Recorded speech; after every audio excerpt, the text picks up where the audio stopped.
Queridos irmãos e irmãs, desejo ler o texto de Ruth, capítulo 1, dos versos 20 ao 21, para nossa meditação neste dia. Porém, ela lhes dizia: não me chamais Noemi, chamai-me Mara, porque grande amargura me tem dado Todo-Poderoso. Ditosa eu parti, porém o Senhor me fez voltar pobre. Porque, pois, me chamareis Noemi, visto que o Senhor se manifestou contra mim, o Todo-Poderoso me tem afligido? Queridos, eu creio que cada um de vocês deve ter lido o livro de Ruth pelo menos uma vez na vida, né? Uma vez que é um livro muito curto, né? 4 capítulos. Creio que em 15 minutos dá de fazer a leitura deste livro. Incrível! Uma mulher honrada, mulher de Deus, preferir ser chamada de amarga no lugar do seu nome próprio, como foi o caso de Noemi. Mara, em hebraico, significa amargo, amargura. Possivelmente, Noemi lembrou de seus ancestrais, da história da Torá descrita no livro de Êxodo, capítulo 15, Números 33, quando os israelitas libertos fisicamente da escravidão no Egito, mas não espiritualmente, encontraram uma fonte e ao beberem notaram que a água era tão amarga que eles não conseguiam beber. E murmuraram contra Deus e contra Moisés, mas Deus operou o milagre, ordenando que Moisés lançasse uma árvore naquela fonte e ela de imediato, por obra e graça de Deus, portanto, transformou-se numa fonte de águas potável, águas doces, e eles saciaram a sua sede. Irmão, é compreensível Noemi pedir para ser chamada de amarga, de Mara, pois tinha razão de sobra. Ela vivia uma vida sofrível. E sabe por quê? O termo viúva aparece já no livro de Gênesis, capítulo 38, versículo 11, falando sobre o estado da viuvez de Tamar. Pela lei existente na época no Velho Testamento, a lei do levirato, um dos irmãos do falecido deveria casar-se com esta viúva. Se ele se negasse a isso, a viúva deveria retornar à casa de seu pai, como aconteceu com Tamar.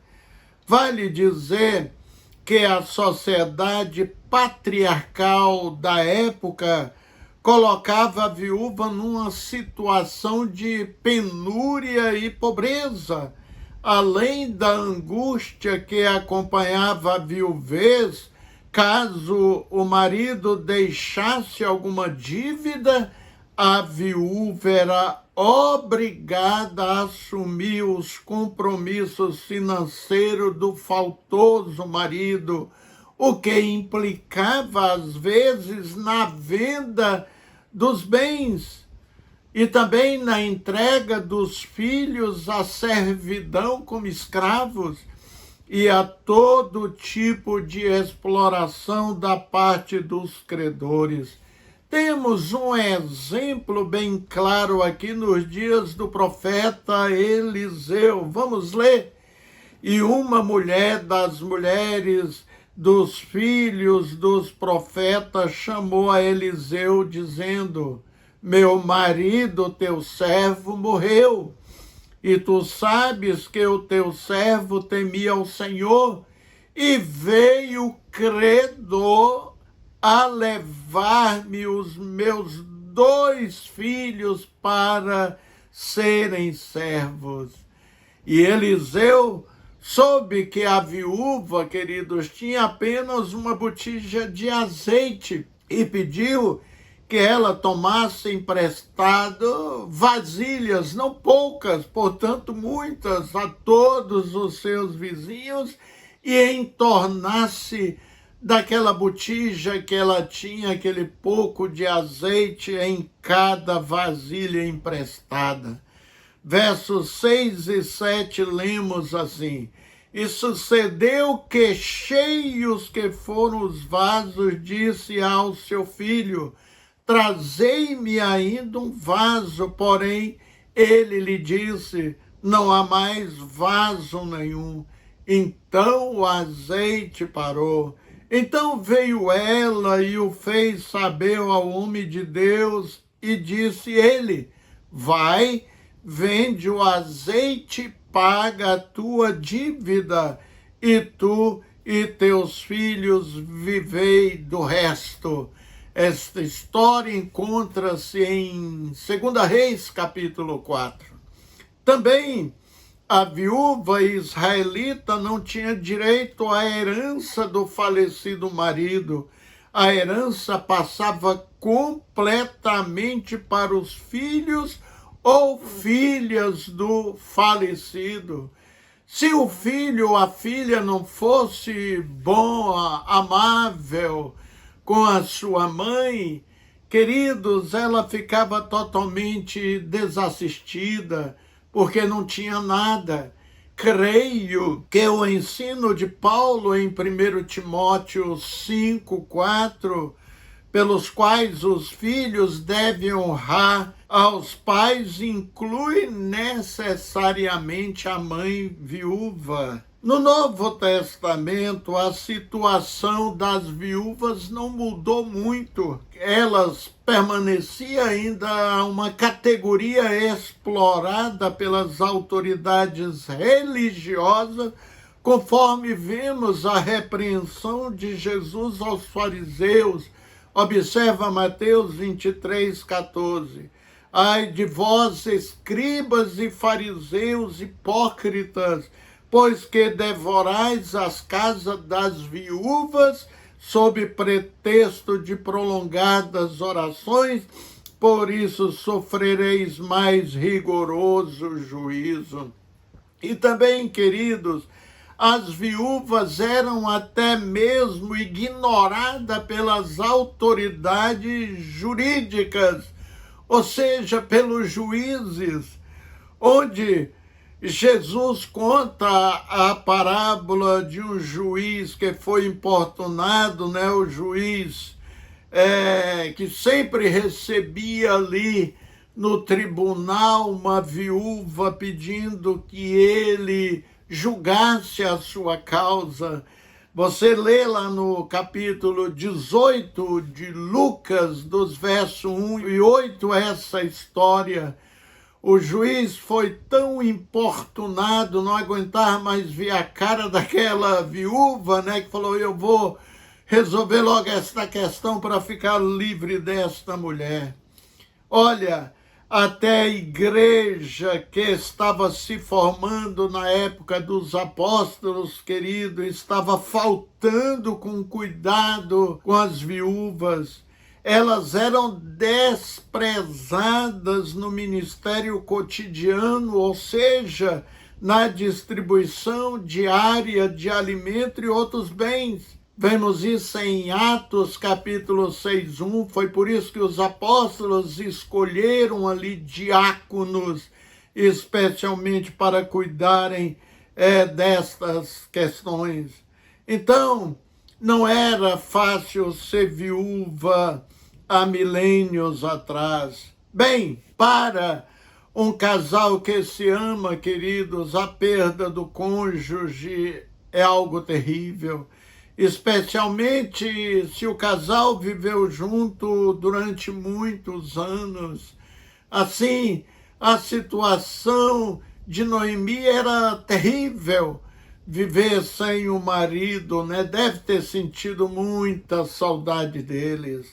Conheci a história de um homem que ficou tão desnorteado com a perda de sua amada esposa em um acidente de moto, que ele era quem estava conduzindo aquela moto, que ele entrou num desespero tão grande, uma tristeza profunda, né? Possivelmente não era um crente em Cristo Jesus.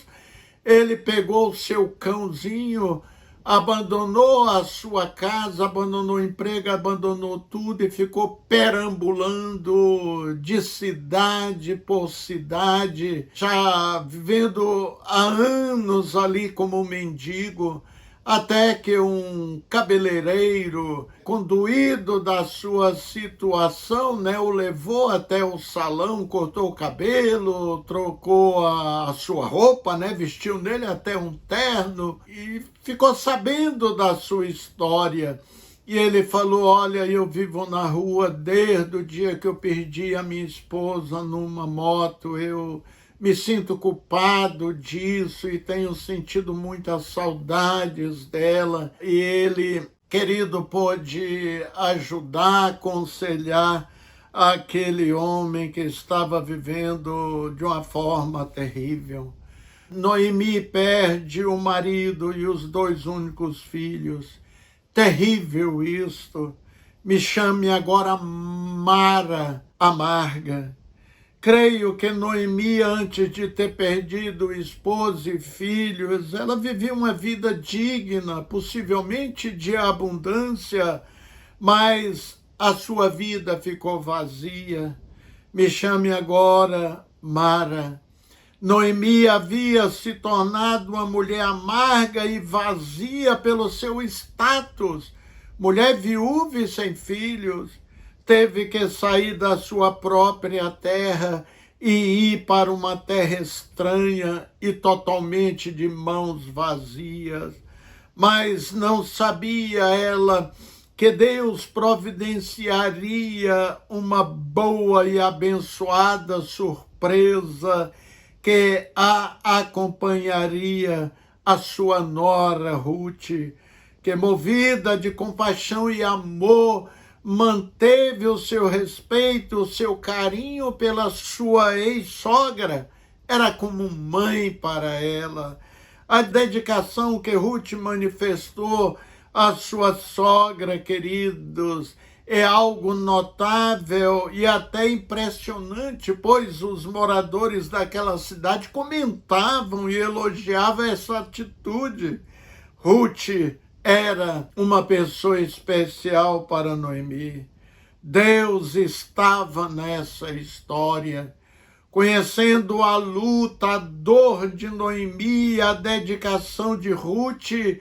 Deus abriu porta para elas, fazendo com que Ruth se casasse com um próspero fazendeiro.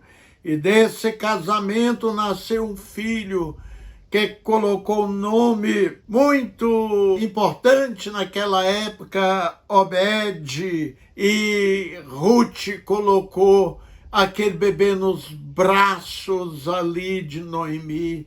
E diz a Bíblia que Noemi, consolada, ela foi uma ama para aquela criança.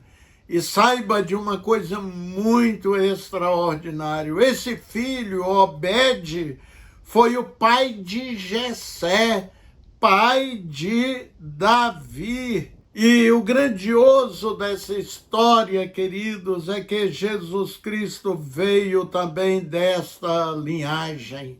Se cumpriu também a palavra do salmista, que diz que Deus é o Deus dos órfãos e das viúvas. Em meio às dificuldades da nossa vida, precisamos, como Ruth, assumir as nossas responsabilidades e continuar firmes, queridos, confiando sempre no Senhor, cooperando para ajudar aquele ou aquela que Deus coloca em nosso caminho. Se não fosse a dedicação de Ruth, acredito que a história de Noemi continuaria sendo de uma pessoa amarga. Tive a grata satisfação de ajudar muitas pessoas no leito de morte, na UTI. Já no final de sua vida, contribuir para que as pessoas ali, em lágrimas, confessassem Jesus Cristo como Senhor e Salvador, ainda fizesse uma oração. Muitos com lágrimas, confessavam Jesus. E, queridos, não tenho dúvidas que essas pessoas estão nos braços do Pai. Se eu tivesse negligenciado este cuidado de atender o pedido dos parentes dessas pessoas, de visitá-los ali na UTI, porque muitos pensam, já está na UTI, não tem mais o que fazer lá. Não, querido, não pense assim. Vai lá, contribua para que essas pessoas lamentavelmente não sejam encaminhados ao inferno. Teve caso da pessoa fazer oração de entrega e eu me despedi dessas pessoas e elas morrerem minutos depois. É gratificante, traz uma paz de espírito saber que contribuímos para a salvação de uma vida. Há poucos dias atrás, uma irmã querida da nossa igreja, uma moça de oração, a Carmen, ela abençoou uma idosa que estava em estado terminal. Ela se incomodou de ver aquela senhora ali já morrendo, e ela sentiu que deveria visitá-la naquele momento, pregou para ela, orou, e esta senhora fez a oração de entrega. Uns 10 dias ou menos atrás, querido, essa senhora partiu para a eternidade, para os braços do Pai. Glória a Deus, aleluia. É uma história que comove, uma história maravilhosa, mostrando o grande amor que Deus tem para as pessoas. Olha, queridos, diz Tiago aqui sobre a conquista de uma vida para Jesus Cristo. Observe o que o apóstolo falou. Sabei que aquele que converte o pecador do seu caminho errado salvará da morte a alma dele e cobrirá a multidão de pecados. Se cumpriu na vida dessas pessoas que eu citei a promessa de Jesus. Todo aquele que o Pai me dá, esse virá a mim, e o que vem a mim, de modo nenhum o lançarei fora. João 6:37. Que maravilhosa promessa é essa que Jesus nos faz. Não abandonar e não rejeitar qualquer um que o Pai colocar sobre as suas mãos. A vontade de Deus é que nenhum se perca, que todos os que aceitam este chamado possam usufruir da maravilhosa graça de Cristo Jesus.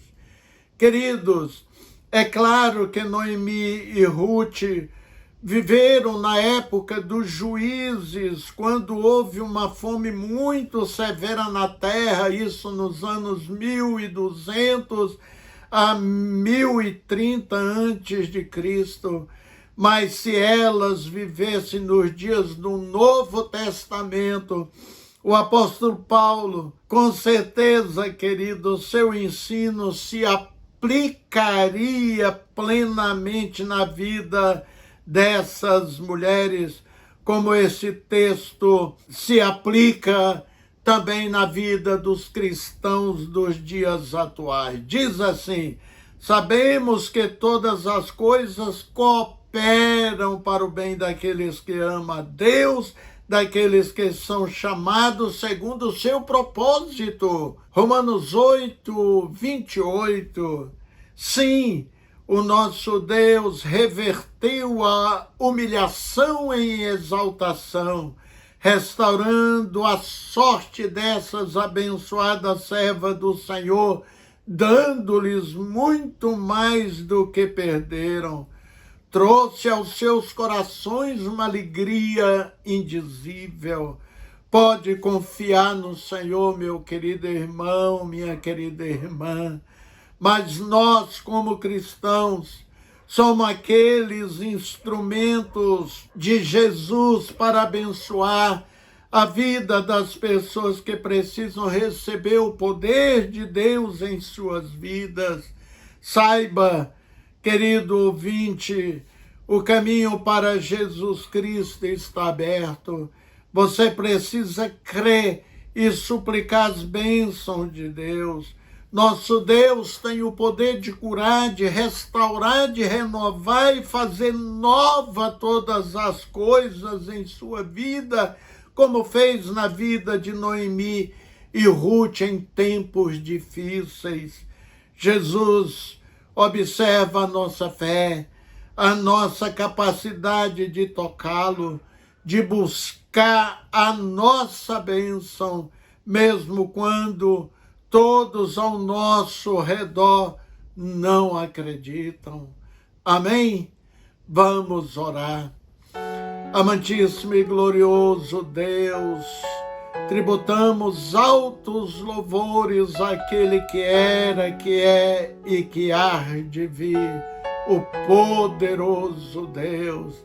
É muito bom, Senhor, estar na aliança com Cristo Jesus, servindo prazerosamente o Senhor.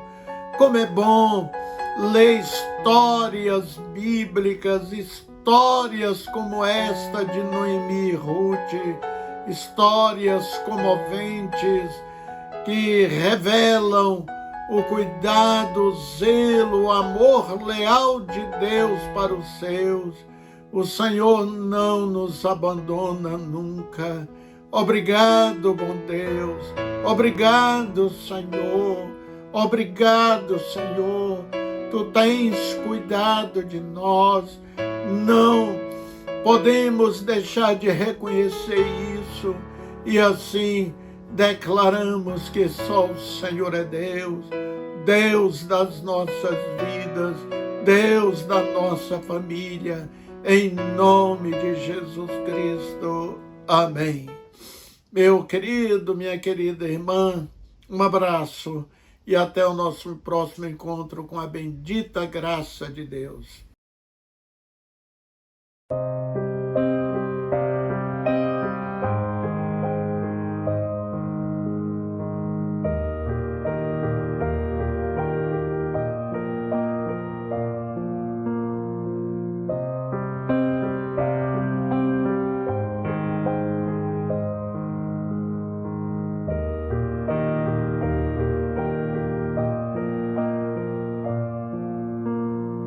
Preciso de ti, és o ar que eu respiro, eu preciso de ti. Vem, escuta as batidas do meu coração, chamando pelo teu nome, Senhor Jesus. Preciso de ti. Sou criança de colo, não me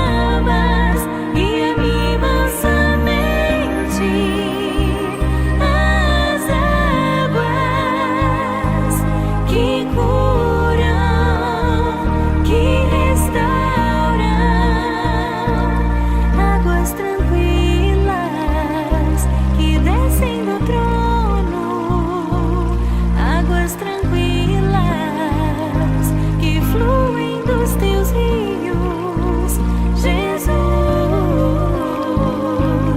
Jesus, Jesus, Jesus, como o Pai se deleita nos seus filhos. Tu me amas, Senhor, tu me amas, guia-me mansamente às águas que curam, que restauram, águas tranquilas que descem do trono, águas tranquilas que fluem dos teus rios.